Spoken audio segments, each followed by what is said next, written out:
UK board वालों हो जाओ तैयार, क्योंकि आपका एग्ज़ाम नज़दीक है और उसकी तैयारी भी फुल होनी चाहिए और मैं करवा रहा हूँ उसकी तैयारी अच्छे से। और आज आप पढ़ेंगे कि बोर्ड एग्ज़ाम में पूछे जाने वाले शॉर्ट क्वेश्चन जो कि 3 नंबर में 4 नंबर में आपके एग्ज़ाम में पूछे जाते हैं, ऐसे कौन कौन से क्वेश्चन है, उन क्वेश्चन का आंसर कैसे लिखिए उत्तराखंड बोर्ड में जबकि हमें पूरे नंबर मिले।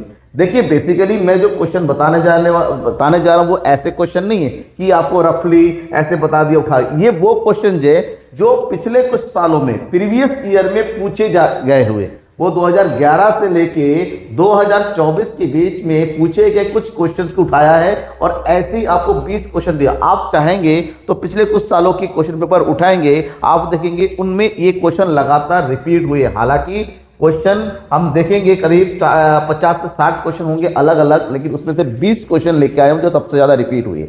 एक पार्ट और लेके आऊंगा ताकि बाकी क्वेश्चन भी आपको पता चल जाए। लेकिन आज की इस क्लास में 20 ऐसे क्वेश्चन जो पिछले कुछ सालों में लगातार पूछे जा चुके हैं उत्तराखंड बोर्ड के लिए। हाँ, बाकी बोर्ड वालों के लिए क्वेश्चन इंपॉर्टेंट हो सकते हैं, लेकिन आज का ये class specially for Uttarakhand board वालों के लिए है। राइट, कौन कौन से क्वेश्चन से, चलिए जल्दी से शुरुआत करते हैं और जल्दी से खत्म भी करते हैं, टाइम कम है और पढ़ना ज्यादा है। पहला क्वेश्चन है मांग की कीमत लोच से आप क्या समझते हैं, कितने प्रकार की होती है मांग की कीमत लोच। देखिए, वस्तु की कीमत में होने वाले परिवर्तन और उससे वस्तु की मांग में होने वाले परिवर्तन के बीच के अनुपातिक संबंध को मांग की कीमत लोच कहते हैं। ठीक है, और मांग की कीमत लोच की बात करेंगे, इसकी प्रमुखता 5 श्रेणियां होती हैं, जिसमें पहला है सापेक्षता लोचदार मांग। इसका मतलब होता है ईडी इज ग्रेटर देन 1, यहां पर लोच 1 से ज्यादा होता है। सापेक्षता विलोचदार मांग, यहां पर जो ईडी इलास्टिसिटी ऑफ डिमांड वो 1 से कम होता है। इकाई लोचदार मांग यानी कि इलास्टिसिटी 1 के बराबर होता है। पूर्णता विलोचदार मांग यानी कि इलास्टिसिटी बिल्कुल कुछ नहीं होता है, 0 होता है। और पूर्णता लोचदार यानी कि इलास्टिसिटी बिल्कुल इन्फिनिटिव होता है। तो ये 5 प्रकार की लोच की श्रेणियां हैं। ठीक है, नेक्स्ट क्वेश्चन, परिवर्तनशील तथा स्थिर लागतों को स्पष्ट कीजिए। ये क्वेश्चन कई बार आया हुआ है, कई बार पूछा गया था। दोनों के अर्थ को बताइए। कुल स्थिर लागत, उत्पादन के स्थिर साधनों पर किया जाने वाला व्यय स्थिर लागत कहलाता है, जिसके उत्पादन में होने वाले परिवर्तन से इस पर कोई परिवर्तन नहीं होता। उत्पादन बढ़े या घटे, स्थिर लागत स्थिर रहता है। जैसे मकान का किराया, आपकी दुकानदारी हो रही है नहीं हो रही है, आपका उत्पादन हो रहा है या नहीं हो रहा है, इससे किराए पर कोई फर्क नहीं पड़ा है, किराया आपको देना ही है। ठीक है, इसका मतलब होता है उत्पादन के हर स्तर पर ये जो होता है ना, कुल स्थिर लागत टीएफसी हमेशा कांस्टेंट होता है, बराबर होता है। फिर एक कुल परिवर्तनशील लागत यानी कि टीबीसी, उत्पादन के परिवर्तनशील साधनों पर किया जाने वाला व्यय परिवर्तनशील लागत कहलाता है। ये वो व्यय है जो उत्पादन की मात्रा के साथ साथ घटता बढ़ता रहता है। उत्पादन में वृद्धि होती चली जाएगी तो परिवर्तनशील लागतों में भी वृद्धि होगी, उत्पादन में कमी होगी तो इन लागतों में कमी होगी। तो इसका वक्र हमेशा 0 से शुरू होते ऊपर की ओर चढ़ता हुआ होता है, इस तरह से। तो वक्र जरूर बनाइएगा, कोशिश कीजिएगा कोई भी क्वेश्चन हो, शॉर्ट में हो लॉन्ग में हो, अगर क्वेश्चन पूछा गया है और उसका ग्राफ बनाना पॉसिबल है तो ग्राफ बना दीजिए, इससे इंपैक्ट अच्छा पड़ता है, मार्क्स अच्छे मिलते हैं। उदासीनता वक्र विश्लेषण की विशेषताएं बताइए। उदासीनता वक्र विश्लेषण की अगर हम विशेषता बताने के चलें तो सबसे पहला है कि उदासीनता वक्र बाएं से दाएं नीचे को गिरता हुआ होता है, कुछ इस तरह से, ये ऊपर से नीचे इस तरह से गिरता हुआ होता है उदासीनता वक्र।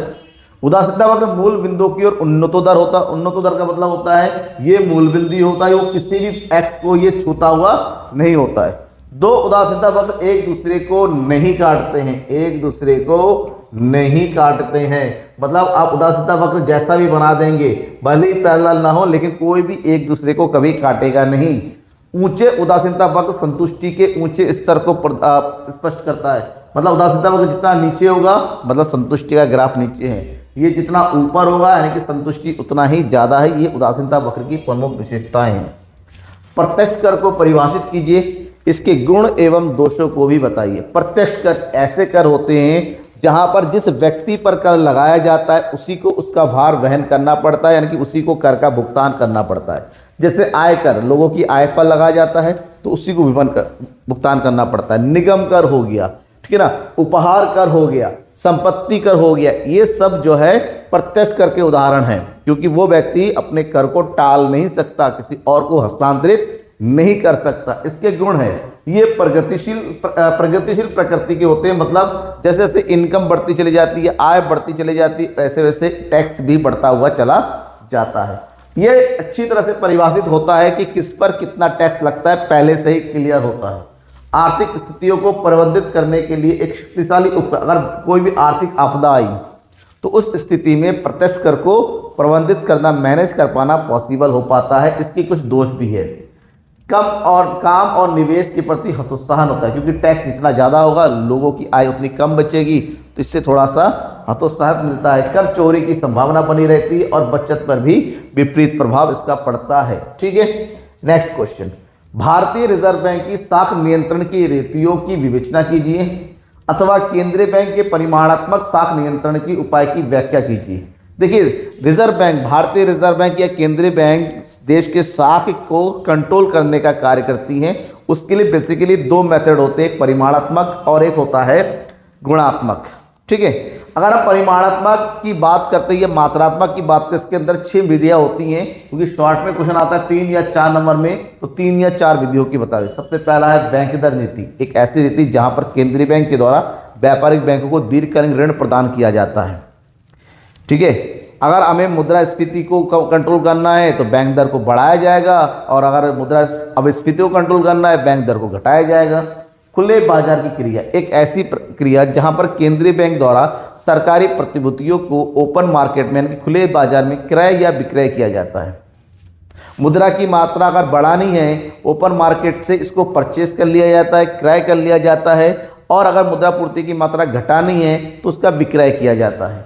नगद कोष अनुपात, एक वह अनुपात जिस अनुपात पर प्रत्येक व्यापारिक बैंक को अपनी कुल जमा का एक निश्चित भाग केंद्रीय बैंक के पास नगद रूप में रखना पड़ता है, उसे नगद कोष अनुपात कहते हैं।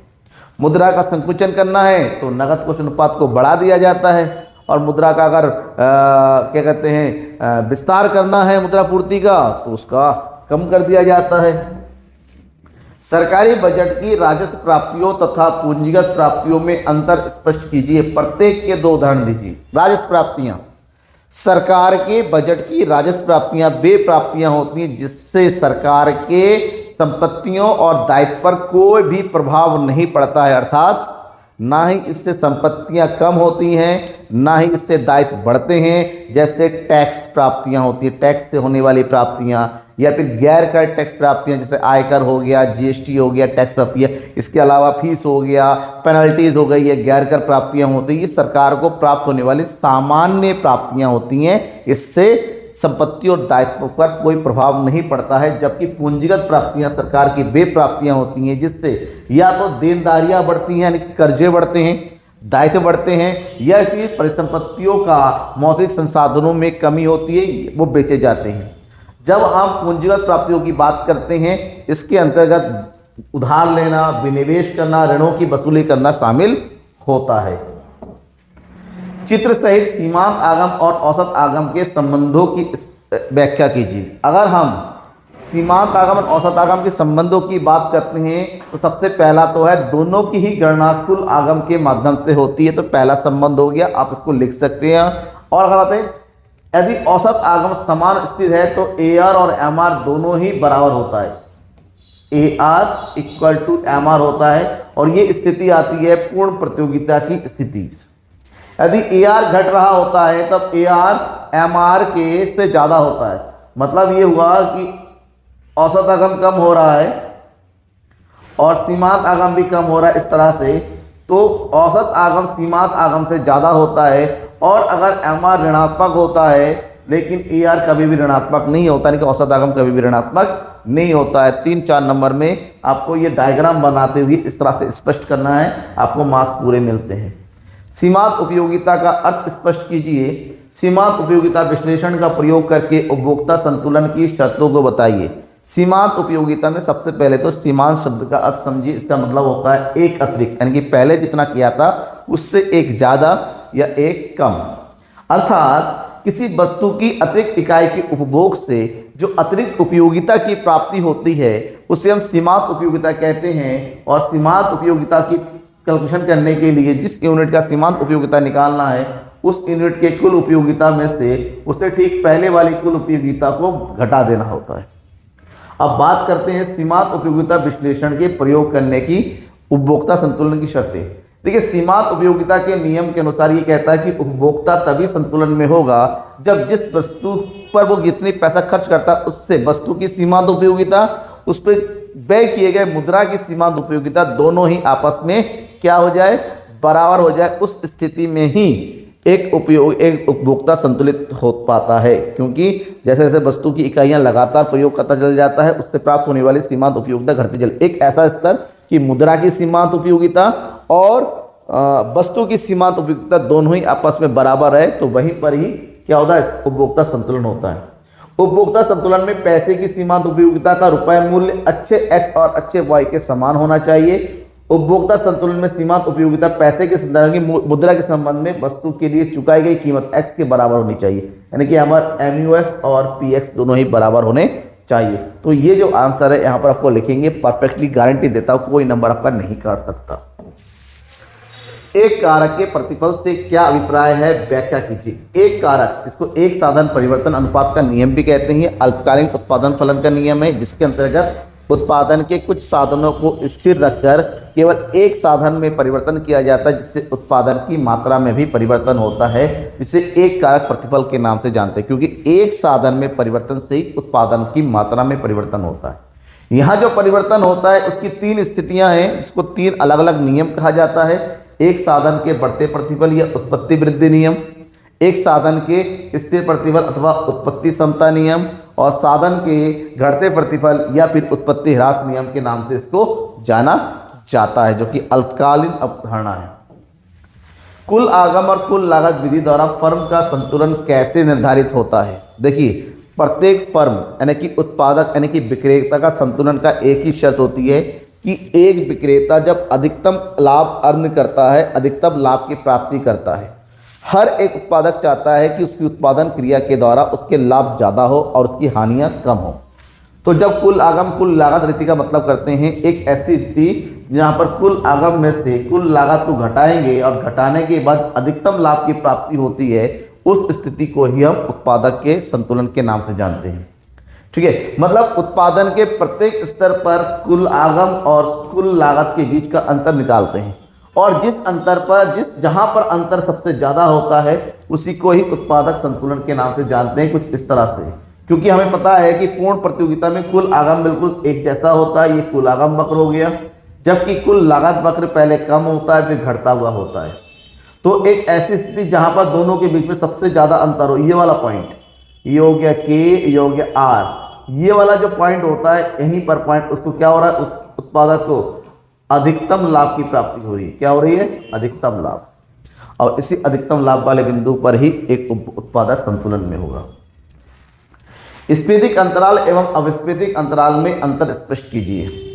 जब हम स्फीतिक अंतराल की बात करते हैं कि जब मांग ज्यादा होती है तो उस स्थिति में स्फीतिक अंतराल उत्पन्न होता है, और जब मांग में कमी होती है, कुल मांग, खाली मांग नहीं कुल मांग, उस स्थिति में अविस्फीतिक अंतराल उत्पन्न। जब दोनों में अंतरों की बात करते हैं, स्फीतिक अंतराल में कुल मांग ज्यादा होने को कहते हैं और अविस्फीतिक अंतराल में कीमतों में कमी आने को कहते हैं। स्फीतिक अंतराल में मुद्रास्फीति की समस्या उत्पन्न होती है और स्फीति में अविस्फीतिक अंतराल की समस्या होती है।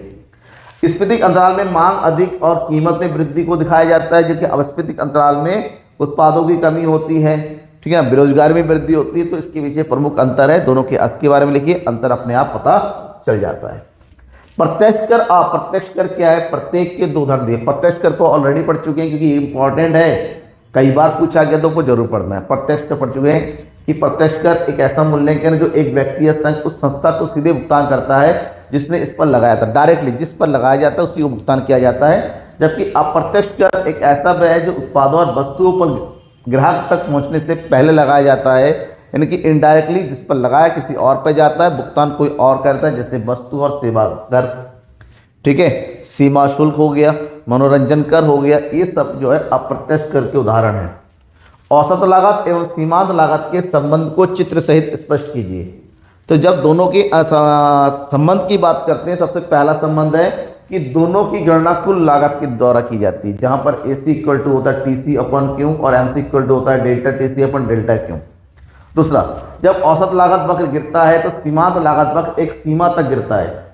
ठीक है, देखिए औसत लागत वक्र गिर रहा है ऐसे, और सीमांत लागत वक्र भी गिरता है ऐसे। ये सीमांत लागत हो गया, ये औसत लागत वक्र हो गया। और जब ये गिरता है तो यहां पर एवरेज कॉस्ट ज्यादा होता है और सीमांत लागत कम होता है। और जब औसत लागत न्यूनतम होती है, क्योंकि औसत लागत सबसे कम है, उसी बिंदु पर MC और AC दोनों ही आपस में क्या होते हैं, बराबर होते हैं। और तीसरा जो संबंध है, जब औसत लागत बढ़ता है उस स्थिति में सीमांत लागत उससे तेजी से बढ़ता है और सीमांत लागत औसत लागत से इस स्थिति में ज्यादा हो जाता है। पूर्ति अनुसूची और पूर्ति वक्र को स्पष्ट कीजिए। पूर्ति अनुसूची क्या होता है? अनुसूची मतलब तालिका यानी कि सारणी। विभिन्न कीमतों पर बाजार में वस्तु की बेची जाने वाली मात्राओं को यदि तालिका के रूप में व्यक्त किया जाता है, यानी कि विभिन्न कीमतों पर बेची जाने वाली मात्रा यानी कि पूर्ति की मात्रा को अलग अलग कीमतों पर एक तालिका के माध्यम से दर्शाते हैं, तो उस तालिका को हम पूर्ति तालिका या पूर्ति सारणी के नाम से जानते हैं, अनुसूची के नाम से जानते हैं। अब इसी को जब हम वक्र के रूप में रिप्रेजेंट करेंगे, देखिए यहाँ पर हम कीमत लिखेंगे और यहीं पर हम पूर्ति की मात्रा को लिखेंगे। कीमत कितना है? 0, 2, 4, 6, 8 और ये हो गया 10। और ये होगी मात्रा 10, 20, 30, 40 और ये हो गया 50। जब इन सबको दर्शाएंगे एक ही वक्र के माध्यम से कुछ इस तरह से वक्र बनेगा। ये जो वक्र होता है इसको बोलते हैं पूर्ति वक्र। मतलब पूर्ति तालिका से जिस वक्र का निर्माण होता है उसे पूर्ति वक्र के नाम से जाना जाता है। पूर्ण रोजगार की अवधारणा को स्पष्ट कीजिए। पूर्ण रोजगार अर्थव्यवस्था की ऐसी स्थिति को बताता है जहां पर कुशल अयोग्य लोग जो कार्य करने के इच्छुक है उन सबको कार्य की प्राप्ति होती है। मान लो 100 स्किल्ड लोग आते हैं और 100 के 100 लोगों को काम मिल जाता है, तो उस स्थिति को पूर्ण रोजगार की स्थिति कहते हैं। मतलब सबको काम मिल गया जो काम करना चाहते हैं। यहाँ पर उन लोगों की बात नहीं होती है जो कार्य करना नहीं चाह रहे हैं। तो पूर्ण रोजगार की अवधारणा से सबसे इंपॉर्टेंट बात है कि पूर्ण रोजगार चक्रीय या कमी वाली बेरोजगारी नहीं होती है। पूर्ण रोजगार में कुल मांग और कुल पूर्ति दोनों ही आपस में क्या होते हैं? बराबर होते हैं। मतलब AD इक्वल टू क्या होता है? AS होता है। इस स्थिति में पूर्ण रोजगार में अनैच्छिक बेरोजगारी नहीं पाई जाती, किंतु ऐच्छिक बेरोजगारी यानी कि प्राकृतिक बेरोजगारी जिसको कहते हैं, जो जानबूझ के काम करना नहीं चाहते हैं, वो बेरोजगारी जरूर पाई जाती है। नेक्स्ट, सीमांत उपभोग प्रवृत्ति किसे कहते हैं? किस प्रकार सीमांत बचत प्रवृत्ति से संबंधित है? सीमांत उपभोग प्रवृत्ति मार्जिनल कैपेसिटी टू कंज्यूम यानी कि शॉर्टकट बोलते हैं MPC। आय में होने वाले परिवर्तन से उपभोग में होने वाले परिवर्तन के बीच के आनुपातिक संबंध को सीमांत उपभोग प्रवृत्ति के नाम से जाना जाता है, जहां पर इसको दिखाया जाता है डेल्टा C अपन डेल्टा Y से। डेल्टा C उपभोग में परिवर्तन की मात्रा को बताता है और डेल्टा Y आय में होने वाले परिवर्तन को दर्शाता है। इन दोनों के बीच का जो संबंध होता है वही सीमांत उपभोग प्रवृत्ति होता है। इसके आगे पूछा गया है सीमांत बचत प्रवृत्ति से क्या संबंध है? सीमांत बचत प्रवृत्ति यानी कि MPS। आय में होने वाले परिवर्तन से बचत में भी परिवर्तन होता है। उन दोनों के संबंध को सीमांत बचत प्रवृत्ति कहते हैं, क्योंकि दोनों ही सीमांत उपभोग प्रवृत्ति और सीमांत बचत प्रवृत्ति आय में होने वाले परिवर्तन का अंतर दोनों आय में परिवर्तन से होता है। इसका मतलब इन दोनों का टोटल हमेशा एक होता है। दैट इज इनका एक हमेशा एक ही होता है और इसके बीच का ये प्रमुख संबंध होता है। सरकारी बजट के महत्व का वर्णन कीजिए। जब सरकारी बजट की बात करते हैं, सरकारी बजट के कुछ प्रमुख महत्व है और 3-4 नंबर में जितनी ज़्यादा पॉइंट लिख सकते हैं आप लिखिए, उसको एक एक लाइन में एक्सप्लेन कीजिए। जैसे इसका प्रमुख बजट होता है संसाधनों का आवंटन करना, भत्ता या कर रियायतें प्रदान करना, वस्तु और सेवाओं का प्रत्यक्ष उत्पादन करना, आय और संपत्ति की असमानता को कम करना इसके प्रमुख उद्देश्यों में आता है। निवेश गुणक के कार्यकरण को उदाहरण देकर समझिए, अथवा निवेश गुणक से आप क्या समझते हैं, इसकी गणना कैसे की जाती है। उदाहरण, निवेश गुणक एक बहुत ही ज़्यादा इंपॉर्टेंट है, ध्यान रखिए, मोस्ट इंपॉर्टेंट कैटेगरी में आता है। तो आपको इसका निवेश गुणक, जब भी अर्थव्यवस्था में निवेश किया जाता है तो निवेश की तुलना में उससे अधिक आय की प्राप्ति होती है। तो निवेश की तुलना में आय में जितने गुना अधिक आय की वृद्धि होती है उसे निवेश गुणक कहते हैं। मतलब निवेश में होने वाले परिवर्तन और आय में होने वाले परिवर्तन के बीच के आनुपातिक संबंध को यानी कि K equal to delta Y upon delta I, निवेश में होने वाले परिवर्तन से आय में होने वाले परिवर्तन के बीच के संबंध को बोलते हैं। अगर इसके कैलकुलेशन की बात करते हैं, जैसे मान लीजिए किसी अर्थव्यवस्था में 10 करोड़ का निवेश हुआ है, इसका मतलब होता है यहाँ पर डेल्टा आई बराबर कितना हो गया, रुपए 10 करोड़। इससे अर्थव्यवस्था में 60 करोड़ की आय की वृद्धि होने की डेल्टा वाई बराबर हो गया 60 करोड़। अकॉर्डिंग टू फार्मूला के इक्वल टू होता है delta Y upon delta I, तो मतलब 60/10 यानी कि कितना आ गया 6 गुना, तो यहाँ पर जो के हो गया वो 6 हो गया। अब बात क्या ऐसे होते नहीं, निवेश ठीक है धीरे धीरे एमपीसी पर डिपेंड करता है, उसी के अकॉर्डिंग कार्य करता चला जाता है।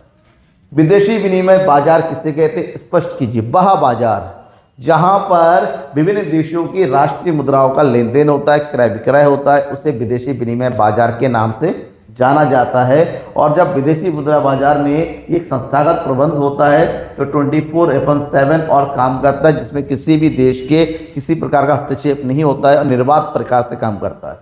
इस बाजार के 3 प्रमुख कार्य हैं, स्थानांतरण कार्य, एक देश की मुद्रा को दूसरे देश में स्थानांतरण करना, क्रेडिट फंक्शन का कार्य, अगर तो ऑन द स्पॉट पेमेंट नहीं हो पा रहा है तो उधार संबंधी क्रय विक्रय करना, और हेजिंग कर मिस मार्केट में, क्योंकि फ्यूचर से रिलेटेड जो है ट्रेडिंग होता है तो यहाँ पर जो उससे होने वाली जोखिम को कम करने का कार्य इस बाजार का होता है। और आज की क्लास का जो लास्ट इंपॉर्टेंट क्वेश्चन है वो समग्र मांग। ये क्वेश्चन मोस्ट इंपॉर्टेंट कैटेगरी में रखिए क्योंकि कई बार पूछा जा चुका है। समग्र मांग यानी कि सामूहिक मांग यानी कि कुल मांग, नॉर्मली बोलते हैं एग्रीगेट डिमांड, शॉर्टकट में बोलते हैं एडी। एक अर्थव्यवस्था में वस्तु और सेवाओं की संपूर्ण मांग को ही सामूहिक मांग कहते हैं कि एक अर्थव्यवस्था में रहने वाले सभी नागरिकों के द्वारा किया जाने वाला मांग सामूहिक मांग होता है, जो कि उस देश के कुल व्यय की मात्रा को बताता है। और जब कुल व्यय की बात करते हैं मतलब किसी भी देश का सामूहिक मांग उस देश के उपभोग व्यय प्लस निवेश व्यय को बताता है। अगर इसके कंपोनेंट की बात करते हैं, घटकों की बात करते हैं, इसके 4 प्रमुख घटक है, उपभोग, निवेश, सरकारी व्यय और निर्यात आयात। इसको शॉर्ट में लिखते हैं C+I+G+XM, जहां पर उपभोग प्रक्रिया होती है घरेलू उपभोग यानी घरेलू क्षेत्र के द्वारा, निवेश किया जाता है निजी सार्वजनिक निवेश यानी कि फर्मों के द्वारा, उत्पादकों के द्वारा, सरकार के द्वारा किया जाने उपभोग होता है सरकारी उपभोग व्यय, और शुद्ध निर्यात को यानी कि शेष विश्व के साथ किया जाने वाला खरीद बिक्री उसको एक्सएम में रखते हैं। तो ये 20 मोस्ट इंपॉर्टेंट क्वेश्चन है। इस क्वेश्चन में कहीं पर भी आपको लगता है कोई डाउट रह गया है, कुछ पूछना है, कुछ समझना है, कहीं पर भी कुछ भी किसी प्रकार की कुछ भी है, देन यू कैन आस्क। एक चीज रिक्वेस्ट करूंगा कि सोशल मीडिया के थ्रू भी मुझे फॉलो कर लीजिए ताकि आपको लगातार किसी न किसी प्रकार का अपडेट मिलता रहे। तब तक के लिए थैंक यू एंड बाय। बस बने रहिए मेरे साथ एग्जाम तक।